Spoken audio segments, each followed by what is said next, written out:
जी नाज़रीन, अस्सलाम वालेकुम। और दो खबरों पे आपसे बात करनी है। दोनों खबरें बहुत अहम हैं और उनके हवाले से जो तफसीलात हैं वो आपको यकीनन हैरान कर देंगी। पहली खबर तो अंसार अब्बासी साहब की आज जंग में न्यूज़ में रिपोर्ट छपी हुई है और उसके अंदर उन्होंने बताया है कि इमरान खान साहब और बाकी वज़राए आज़म जो माजी में रहे हैं, जो हयात हैं, उनके साथ ये रियासत क्या सलूक कर रही है, क्या वो लाडले हैं। और इसका कुछ अंदाज़ा होता है कि बाकी वज़राए आज़म को जो सिक्योरिटी प्रोवाइड की गई है और इमरान खान भी साबिक़ वज़ीर आज़म हैं, उनको जो सिक्योरिटी प्रोवाइड की गई है उसका अहवाल बताना है। ये हक़ाइक़ इतने हैरान कुन हैं कि एक लम्हे को आप भी शशदर रह जाएंगे और आपको यकीन ही नहीं आएगा कि वो शख्स जो हर वक्त नारे लगाता था कि एक शख्स के लिए इंसाफ और दूसरे शख्स के लिए इंसाफ अगर बराबर नहीं होगा तो फिर ये माशरा कैसे चलेगा, जिसने अपनी जमात का नाम ही तहरीक इंसाफ डाला, जो बराबरी के हकूक़ और मसावात की तलकीन करता है, उस शख्स के साथ रियासत का क्या रवैया है। और बाकी वज़राए आज़म जो उतने ही वज़ीर आज़म थे जितने इमरान खान थे, इस मुल्क के चुने हुए नुमाइंदे थे और उन नुमाइंदों का इंतखाब थे, उनके साथ रियासत ने क्या रवैया रखा। और ये अगर आप तफसीलात में आपको बताऊंगा, ये तफसीलात सुन लें, आपको जहन से सारे इमरान खान की हक़ानियत, सच्चाई के हवाले से अगर अब भी आपके जहन में कोई गुमान है तो वो दूर हो जाएगा। ये मैं आपको बड़े वसूख से कहता हूँ, वो तफसीलात ज़रूर सुनिएगा और आप हैरान रह जाएंगे कि खान साहब कहते क्या हैं और करते क्या हैं, नारा किस चीज़ का लगाते हैं, अमल उनका क्या है, लोगों को क्या तलकीन करते हैं और अपनी ज़ात में वो क्या कर रहे हैं। बहुत मज़े की रिपोर्ट शाया की है अंसार अब्बासी साहब ने। और देखिए, मज़ा उसका आता है, एक तो तजिए होते हैं वो हम करते रहते हैं, वो अंदाज़ों पर मबनी होते हैं। एक चीज़ होती है जो हक़ाइक़ पर मबनी होती है, रिपोर्टिंग, और उन हक़ाइक़ को झुठलाया नहीं जा सकता। और अगर फ़र्ज़ कीजिए कि आप ये समझते हैं कि वो हक़ाइक़ गलत हैं तो आपको चाहिए कि आप अदालत में जाएं, उस शख्स को झूठा करार दें। लेकिन यकीन मानिए, जिस मुस्तनद तरीके से अंसार अब्बासी साहब ने ये रिपोर्ट की है, कोई अदालतों में नहीं जाएगा, इसलिए कि इसका एक एक लफ्ज़ सच पर मबनी है। 4 वज़राए आज़म का कंपैरिजन किया। यूसुफ रज़ा गिलानी पीपल्स पार्टी के वज़ीर आज़म थे, राजा परवेज़ अशरफ पीपल्स पार्टी के वज़ीर आज़म थे, शाहिद खाकान अब्बासी नून लीग के वज़ीर आज़म थे और इमरान खान तहरीके इंसाफ के वज़ीर आज़म थे। और जब वज़ीर आज़म रिटायर हो जाता है या अपने ओहदे पर नहीं रहता तो फिर उसको सरकार कुछ ना कुछ सिक्योरिटी प्रोवाइड करती है। ये उसके ओहदे का पास होता है, लाज होता है, लिहाज होता है, तो वो उसकी ओहदे के हवाले से उसको सिक्योरिटी दी जाती है। बाकी वज़राए आज़म क्या सिक्योरिटी ले रहे हैं और इमरान खान क्या सिक्योरिटी ले रहे हैं, इस पे बहुत ही ज़बरदस्त लिखा है अंसार अब्बासी साहब ने, वो मैं आपके साथ शेयर करूंगा उसकी तमाम तर तफसीलात। दूसरी बात जो आपसे करनी है, इमरान खान के लाडलेपन की वजूहात क्या है। कल मरियम नवाज ने एक प्रेस कॉन्फ्रेंस भी की, उसमें भी कहा कि खिलाड़ी के कोच कौन हैं, इमरान खान को तहफ़्फ़ुज़ देने वाले कौन हैं। ये बात अब तवातुर से होने लग गई है और जो कुछ इमरान खान कर रहे हैं उसके बावजूद उन्हें जेल में नहीं डाला गया, गिरफ्तारी नहीं की गई, उनके खिलाफ कोई अदालती कार्रवाई नहीं हुई, वो जजों को धमकियां दे रहे हैं, वो आइन को तहस नहस कर रहे हैं, लेकिन एक दिन के लिए भी, एक दिन तो छोड़िए, 1 घंटे के लिए भी वो जेल नहीं गए। और उनकी ना सिर्फ जो बदजुबानी है उस पर पर्दापोशी की जा रही है, बल्कि कुछ क्वार्टर्स कह रहे हैं कि बाज़ हलकों की जानिब से उसकी हौसला अफजाई भी की जा रही है, बल्कि इमरान खान को तलकीन की जा रही है कि और गाली निकालो और इल्ज़ाम लगाओ और झूठ बोलो और माशरे में तशद्दुद और नफरत की फ़ज़ा को प्रमोट करो, ताकि ये हुकूमत चलती बसे। और जाने की इसकी जल्दी इसलिए है कि 29 नवंबर को एक फ़ैसला होना है। इमरान खान साहब ने जो इंतशार, जो नफरत, जो कुछ करना है वो 29 नवंबर तक करना है। उसके दौरान अपना मसल भी दिखाना है, सूबों को भी वफाक के जानिब वरगलाना है, हालात को भी मज़ीद ख़राब करना है, पाकिस्तान के माशी मुस्तकबिल पर खुदकुश हमले भी करने हैं, सब कुछ वो करना है। 29 नवंबर तक वो ये सब कुछ करेंगे और फिर उसके बाद आप देखेंगे कि यही इमरान खान होगा जो झाग की तरह बैठ जाएगा और अमन व आश्ती का पैगाम लेकर चारों तरफ फिरा करेगा। ये दो खबरें करती हैं। और लोग जो इमरान खान के लाडलेपन के हवाले से, कल तजियाकार हैं मोहसिन बेग साहब जो इमरान खान के बड़े करीब रहे, इमरान खान ने उनको गिरफ्तार भी करवाया और जनाब वो जहांगीर तरीन के जहाज़ में भी हुआ करते थे, आजकल टीवी के टॉक शोज़ में भी वो काफ़ी ज़्यादा पाए जाते हैं। उन्होंने कल एक टॉक शो के अंदर ये बात वजाहत के साथ की कि कुछ क्वार्टर्स ऐसे हैं कि जिनकी जानिब से इमरान खान अब तक फैज़याब हो रहे हैं। अब इस जुमले का मतलब सारे पाकिस्तान को पता है, मुझे बताने की, समझाने की कोई ज़रूरत नहीं है कि फैज़ कौन है और फैज़याब कौन हो रहा है, कैसे हो रहा है। तो सवाल ये पैदा होता है कि अगर विद इन द इंस्टीट्यूशन कुछ क्वार्टर इतने ज़्यादा स्ट्रांग हो गए हैं कि वो अपने मुल्क के ख़िलाफ़, अपनी रियासत के ख़िलाफ़, अपने इंस्टीट्यूशन के ख़िलाफ़ फ़ैसले कर रहे हैं, तो ये तो बहुत ख़तरनाक बात है। दुआ करे और अल्लाह करे कि मोहसिन बेग साहब जो कह रहे हैं वो गलत हो, वरना ये बहुत तशवीशनाक सूरत हाल है। इससे मुल्क अनारकी की तरफ जा सकता है और इससे फ़ौज जैसे इदारे के ऊपर के मुस्तकबिल के बारे में बड़े संगीन सवालात उठते हैं। अच्छा, पहली खबर की जानिब आ जाते हैं। पहली खबर क्या थी जी कि 4 वज़ीर आज़म हैं, उनकी सिक्योरिटी क्या है। तो शुरू से शुरू करते हैं। यूसुफ रजा गिलानी को वजीर आजम थे, पीपल्स पार्टी के वजीर आजम थे, अवाम के नुमाइंदा थे। इस रियासत ने उन्हें 3 हाउस गार्ड्स, 3 बंदे सिक्योरिटी के दिए हुए हैं। कितने? 3 बंदे दिए हुए हैं, 1 2 3 इतने गार्ड्स हैं उनके पास। अब बात करते हैं राजा परवेज अशरफ। राजा परवेज अशरफ भी वजीर आजम थे, अवाम के नुमाइंदे थे, इलेक्शन लड़कर आए थे और उनके पास सिक्योरिटी के कितने एहलकार हैं? उनके पास 3 कांस्टेबल हैं और 2 FC के गार्ड हैं। 1 2 3 4 5 लोग हैं उनके पास टोटल, बस। इससे ज़्यादा कोई रियासत ने उनके वजीर आजम होने का ख्याल नहीं किया। अब आ जाते हैं इमरान खान की तरफ। आप कहेंगे कि भाई शाहिद खाकान अब्बासी का जिक्र नहीं किया, उनका जिक्र आखिर में ज़रूर करूँ। इमरान खान साहब के पास अल्हम्दुलिल्लाह रियासत ने उनसे इतने लाडलेपन का मुजाहरा किया। 225 सिक्योरिटी एहलकार रियासत ने उनकी हिफाजत के लिए दिए हैं। जैसे उनकी जान राजा परवेज अशरफ, शाहिद खाकान अब्बासी और यूसुफ रजा गिलानी से ज़्यादा कीमती हो। वो भी अवाम के नुमाइंदे थे। फ़र्क ये है कि वो लोग हाइब्रिड निज़ाम के ज़रिए नहीं आए थे, उन लोगों को लाया नहीं गया था। चूँकि अपना लाडला है तो इसको 225 एहलकार इमरान खान की सिक्योरिटी पे, और ये तफसील यहाँ पे ख़त्म नहीं हो जाती, अब इसमें मज़ीद भी तफसीलात हैं।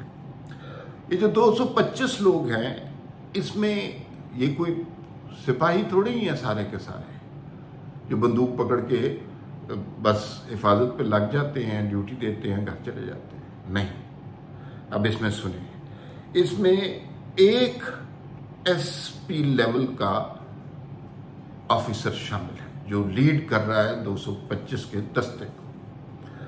4 इंस्पेक्टर इसके अंदर मौजूद हैं, 2 सब इंस्पेक्टर इस 225 में मौजूद हैं, 2 अफराद हैं स्पेशल ब्रांच के जो इमरान खान की हिफाजत पर मामूर हैं। अभी सुनते जाइए 119 असिस्टेंट या सूबेदार मौजूद हैं इमरान खान साहब की हिफाजत के लिए, 179 कांस्टेबल ये उसके अलावा, और 2 लेडी पुलिस के लोग हैं, CTD काउंटर टेररिज्म वाले 15 लोग इमरान खान साहब की हिफाजत पर मामूर हैं, 3 ड्राइवर हैं और इसके अलावा 28 एहलकार और हैं जो इमरान खान की हिफाजत पर मामूर हैं। इसके अलावा सरकार ने उन्हें 5 गाड़ियां, और जाहिर है वो कोई जो है हुंडा सिटी तो नहीं होंगी, वो लैंड क्रूजर वगैरह ही होंगी, और जैमर्स भी दिए हुए हैं, यानी वो जब चाहें किसी भी इलाके के फोन वगैरह उस जैमर्स के जरिए जैम कर सकते हैं। इसमें जो लोग जिस एरिया की सिक्योरिटी, मतलब ये थोड़ी है कि इस्लामाबाद की सिक्योरिटी शामिल है, इसमें जो इदारे इमरान खान की हिफाजत पर मामूर है, KPK पुलिस इसमें शामिल है, इस्लामाबाद पुलिस इसमें शामिल है, GB police, Gilgit Baltistan police, FC, rangers, Askari guards और एक और बनी गाला सिक्योरिटी फोर्सेस के भी लोग इमरान खान की हिफाजत पर मामूर हैं। इस्लामाबाद पुलिस के 77 लोग, FC के 78 लोग, रेंजर्स के 6, KPK पुलिस के 57, अस्करी गार्ड्स 9, GB पुलिस के 8 और बनी गाला सिक्योरिटी के 20 अफराद इमरान खान की सिक्योरिटी पर मामूर हैं। आपने 2 वज़ीर आज़म का, यूसुफ रजा गिलानी को 3 एहलकार मिले हैं, राजा परवेज अशरफ को 3 कांस्टेबल और 2 FC गार्ड्स मिले हैं, और इमरान खान को आप देख रहे हैं ये कोई, इसके अलावा भी बहुत सारे लोग होंगे, लेकिन ये जो रिपोर्टेड है वो इतने अफराद हैं, तो रियासत का लाडला तो होगा। अब बात करते हैं, एक साहब का नाम नहीं लिया, शाहिद खाकान अब्बासी का, वो भी पाकिस्तान के वजीर आज़म रहे हैं, वो भी वोटों से मुंतखब हुए हैं, और उन्होंने इस रियासत के निज़ाम को बहुत अच्छी तरीके से चलाया था, और वो उनका कमाल ये था कि शाम तक कोई फाइल उनकी टेबल पर रहती नहीं थी, सुबह 8 बजे दफ्तर पहुंचते थे, 6-7 बजे तक वो काम करते थे, और बड़ी जल्दी डिसीजन मेकिंग उनकी बहुत अच्छी है, सादा से आदमी है, और न सरकारी रिहाइशगाह लेते हैं न कुछ। उनको इस रियासत ने कितने सिक्योरिटी एहलकार दिए, आप हैरान होंगे, 0, एक भी नहीं, एक कांस्टेबल भी नहीं, और उन्हें किसी का खौफ भी नहीं, और वो धड़ल्ले से घूमते फिरते हैं, कभी प्रेस क्लब के बाहर बैठे होते हैं, कभी मरियम नवाज की प्रेस कॉन्फ्रेंस में किसी पत्थर पर, ईंटों पर बैठे होते हैं। तो ये अवामी नुमाइंदगान होते हैं, और इमरान खान जैसे लोग अवामी नुमाइंदे नहीं होते, ये खुसूसी नुमाइंदे होते हैं। और बात कर लें कि आम आदमी और अमीर आदमी के दरमियान फर्क नहीं होना चाहिए, तो जो यहाँ पे जो वज़ीर आज़म हैं जो लाडले नहीं रहे, उनके दरमियान इतना बड़ा फर्क है, तो मतलब इमरान खान किस मुंह से ये बातें करते हैं कि इस मुल्क में इंसाफ होना चाहिए, इस मुल्क में हर एक की जान की कदर होनी चाहिए, इस मुल्क में कानून होना चाहिए। ये सब इमरान खान का टोपी ड्रामा है, ये सिर्फ मीडिया की कंजम्पशन के लिए चीज़ें हैं, इसका उनके अमल से कोई ताल्लुक नहीं है। तो ये इमरान खान साहब की सिक्योरिटी और बाकी वज़ीर आज़म की सिक्योरिटी बहुत ही इम्पॉर्टेंट, और ये फैक्चुअल है, हर चीज़ रिटन है, और इसके अलावा भी बहुत सारे इमरान खान साहब के साथ होंगे। तो इमरान खान इस तरह रियासत के लाडले बनते हैं। वज़राए आज़म के दरमियान इतना इख्तलाफ है, इतना फ़र्क है, तो बाकी वज़रा बाकी मामलात में कितना इख्तलाफ होगा। मतलब किस तरह गिरफ्तार किया था शाहिद खाकान अब्बासी को बिला वजह, और इमरान खान ने क्या कुछ कर लिया, कोई गिरफ्तारी हुई। अब इस पे बात कर लेते हैं मोहसिन बेग साहब की। मोहसिन बेग साहब सहाफ़त के शोबे से भी किसी हद तक वाबस्ता हैं, टेलीविज़न पर तजज़ियाकार भी आते हैं, इमरान खान के बहुत करीबी साथी हैं, एजेंसियों से भी उनके ताल्लुकात बड़े वाज़ेह हैं, और उनको गिरफ्तार भी इमरान खान साहब ने करवाया। जहांगीर तरीन के जहाज़ पर भी वो बैठे लोग ढूंढ रहे होते थे। उन्होंने ये इल्ज़ाम लगाया कि भाई इमरान खान अब तक फैज़याब हो रहे हैं, और फैज़याब का मतलब यही है कि वो जनरल फैज़ उनकी सपोर्ट कर रहे हैं। अब सवाल ये पैदा होता है, क्या जनरल फैज़, उनको तो न पेशावर से भी हटा दिया गया, DGISI भी नहीं है, और वो तो भावलपुर को इतनी इम्पोर्टेंट कोर भी नहीं है, उस कोर को हेड कर रहे हैं। तो उस कोर को हेड करते हुए उनका इन्फ्लुएंस इतना है कि वो इस माशरे में इंतशार पैदा कर सकते हैं, और एक फसादी शख्स को इतना प्रमोट कर सकते हैं। तो फिर इदारा क्या कर रहा है उनके हवाले से? क्या ये इदारे की मालूमात के बगैर हो रहा है? अगर ये मालूमात की बगैर हो रहा है तो फिर ये किस किस्म का सिक्योरिटी इदारा है? ये तो अपने लोगों के बारे में नहीं जानता, तो यहाँ पर तो बड़े शदीद मसाइल हैं, तो उन लोगों के बारे में कैसे जानेगा? और अगर इदारे को पता है, फर्ज कीजिए कि हम समझते हैं कि इदारे को पता है ये सब कुछ कि जनरल फैज़ हमीद साहब ये कर रहे हैं, ये अब मोहसिन बेग के हवाले से मैं बात कर रहा हूँ, तो फिर इदारा खामोश क्यों है? फिर इस मुल्क को बर्बाद क्यों होने दिया जा रहा है? फिर इस मुल्क में इंतशार क्यों पैदा करने दिया जा रहा है? फिर शौकत तरीन IMF का माहिदा बर्बाद करने के लिए क्यों सरगर्दा है?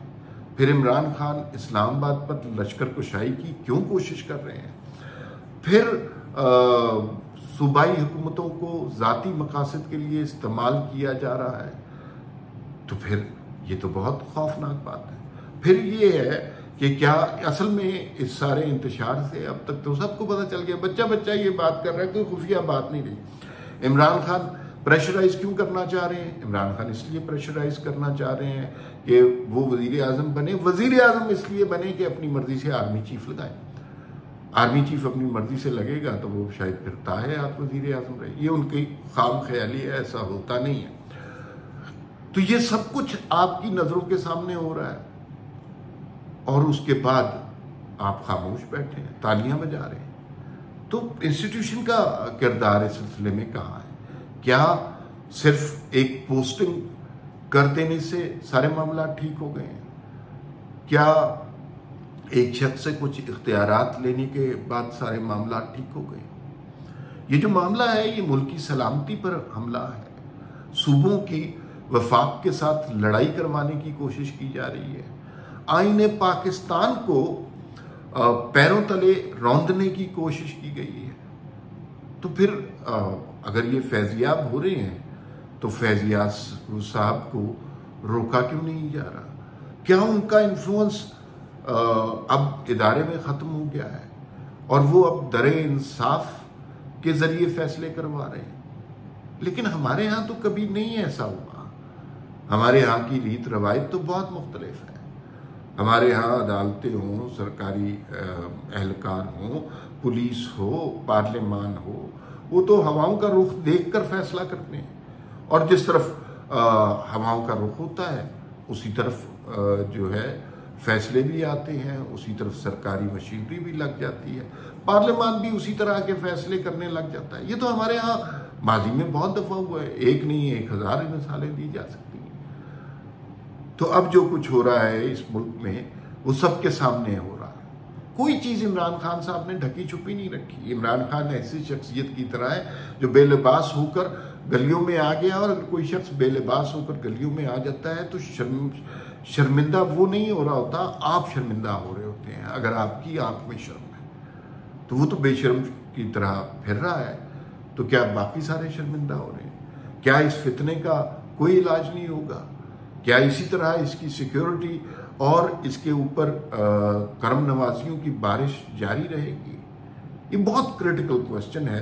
इसके ऊपर मुझे यूँ लगता है आने वाले दिनों में मज़ीद सवालात उठेंगे कि दूसरे लोगों के साथ और सियासी कायदीन के साथ क्या सलूक किया गया और इमरान खान के साथ क्या सलूक किया जा रहा है। वो लाडले हैं तो किसकी वजह से लाडले हैं, ये सवाल उठेगा। फिलवक्त के लिए इतना ही, फिर मुलाकात होगी। अल्लाह।